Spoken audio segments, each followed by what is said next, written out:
동해안의 모래사장들이 사라지고 있습니다. 잇따른 개발과 기후 변화로 인한 해안 침식 때문입니다. 매년 복구하는 데 큰 돈을 들이고 있지만 모래가 빠져나가는 속도는 더 빨라지고 있습니다. 백사장이 사라지고 일부 해안엔 절벽까지 생겼습니다. 밀착 카메라 구혜진 기자입니다. 어제 오후 강릉 강문해변, 미세먼지를 피해 찾아온 관광객들이 많습니다. 하지만 해변 가까이 가보자 절벽이 보입니다. 다름 아닌 해안 침식 때문입니다. 해수욕장은 일반적으로 백사장과 바다가 거의 평행에 가깝습니다. 하지만 이쪽으로 와보시면 제 키보다 훨씬 더 높은 모래 절벽이 이렇게 형성이 되어 있고요. 절벽을 따라서 모래들이 흘러내리고 유실된 흔적이 곳곳에 남아 있습니다. 위험할 수도 있는 것 같고 미관상 안 좋은 부분도 있는 것 같고. 파도가 계속해서 모래사장을 깎아나갑니다. 아이르라는 관광객이 간신히 언덕을 오릅니다.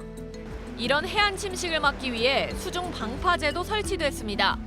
방파제로 파도의 힘을 줄여 침식을 완화시키겠다는 겁니다. 하지만 침식을 아예 막진 못합니다. 해돋이의 명소 정동진 해안은 상황이 더 심각합니다. 바다와 가까운 모래들이 쓸려나가면서 백사장 위쪽까지 영향을 미칩니다. 레저 시설을 지탱하는 모래가 계속 빠져나가는 겁니다. 모래가 빠져나가는 것을 막기 위해 테트라포트와 모래포대를 벽면 전체에 설치했지만 곳곳뿐 아니라 특히 이 아래를 보면 모래가 계속해서 빠져나가고 있습니다.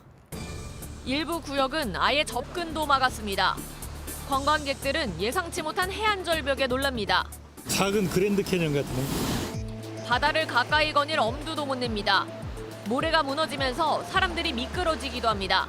특히 아이들 같은 경우에 잘못해서 모르고 막 뛰어놀다가 아이들이 위험한. 굉장히 위험하다는 생각이 드네요. 현재 해안가 침식 중 가장 낮은 D등급인 곳은 국내 22곳, 모두 강원권에 몰려 있습니다. 방파제나 해안도로 건설 등 외부 영향이 1차 원인으로 꼽힙니다. 최근 기후변화로 해수면이 높아지는 환경적인 영향도 무시할 수 없습니다. 정동진은 올해 320억을 들여 수중 방파제를 설치할 계획이지만 효과는 미지수입니다. 앞서 수중 방파제 사업을 진행한 양양의 광진해변. 마을까지 덮쳤던 파도 높이는 낮아졌지만 백사장은 이미 사라졌습니다. 요 앞에는 다 백사장이었어요, 이게. 저 갈매기 앉은 데까지 절로 다. 몇 년 전만 해도 이곳 해변은 100m가 넘는 백사장이 펼쳐져 있었는데요. 하지만 해수면이 올라오면서 모래사장은 바다 아래쪽으로 들어가 버렸습니다. 이쪽으로 와서 보면 원래는 해수욕장이었던 흔적인 고운 모래만 바다 아래쪽에 보입니다. 모래 유실을 막기 위해 방파제와 수중 구조물을 설치했습니다. 그런데 파도의 강약과 방향이 기존 예상과 달라지면서 모래가 쌓이지 않는 겁니다.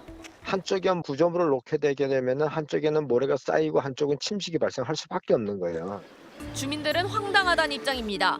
방파제를 이제 모래 쓸리지 말라고 했는 게 도로 다 쓸려가 버렸어. 방파제에서 저기 때문에 모래가 다 쓸려가 버렸어. 관광객도 뚝 끊겼습니다. 민박하고 우리 횟집 하나 있고 이것밖에 없어요. 돈 버는 수단이. 그리고 관광 수입이지 전부 다. 동해해양청은 주민들의 의견을 받아 추가로 시설물을 설치할 계획입니다.